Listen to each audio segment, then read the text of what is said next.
Good afternoon, everybody. Thank you for sticking with us here in the News at 4 on a Monday. I'm John Webb.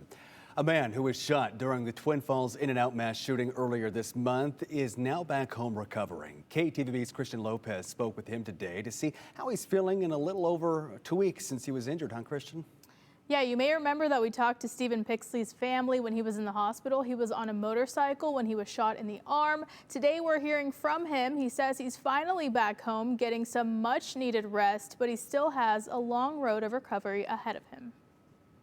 I was just out riding my motorcycle, doing one of the things I enjoy the most, and get shot. 39-year-old Stephen Pixley was one of the people injured after a gunman opened fire at the Twin Falls In-N-Out on August 1st. He was out riding his motorcycle along Blue Lakes Boulevard, stopped at a red light.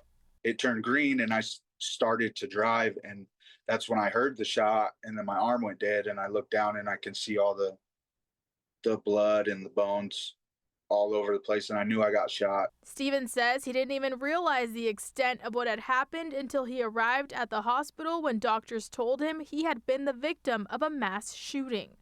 As I hear of like the other people that are coming in the life flight and how critical condition they are, my mind was more towards like out thinking about them, you know what I mean? Because like I just got shot in the arm. I mean, I didn't know to the extent of how bad it was until later. Then I went to like, what got into this, what made this guy want to just start shooting people, you know what I mean? Like, it's not something I can understand or ever probably will understand. He says he's had 2 surgeries so far. Doctors have had to reconstruct his entire elbow.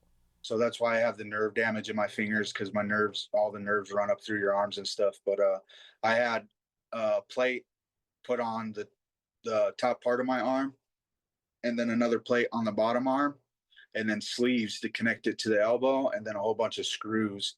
So it's going to be, the physical therapy is going to be a lot. It's going to be painful. It's going to take a while. He says doctors are hopeful that he'll be able to regain use of his elbow and his hand, but that still could require more surgeries. For now, he's focusing on getting better and is grateful for the community that has rallied around him. Like, I'm not used to having people surrounded by people that, you know, genuinely care. So the community here is awesome. I really appreciate them.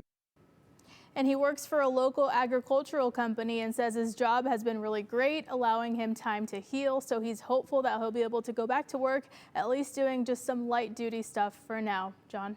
Glad to see that he's doing a little bit better, though. All right, Christian Lopez live in studio. Christian.